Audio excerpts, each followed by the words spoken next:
Welcome back to the channel Cat Comrade, and in today's video we are going to learn about a very easy and small topic, which is AutoCAD to SolidWorks right now. So let's say you have a AutoCAD file, let's say you have a simple AutoCAD bathroom file, and you want to import this in SolidWorks. So for now I don't have SolidWorks software, and if you want to learn how to install the SolidWorks software, then you can check out to my channel.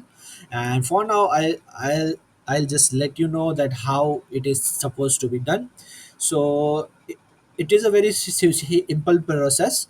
Like you just have to convert an AutoCAD file to SolidWorks. You can either import the AutoCAD file directly into SolidWorks or copy and paste entities from AutoCAD into a SolidWorks drawing.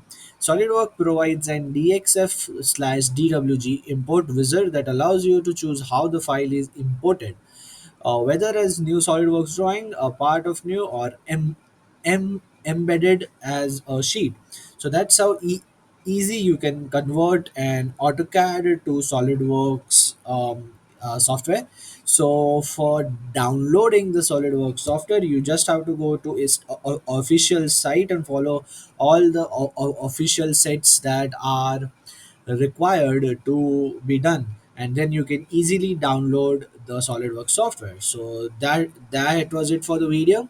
The video was all about AutoCAD to SolidWorks. So if you liked it, then share it with someone who may need it, and thank you very much.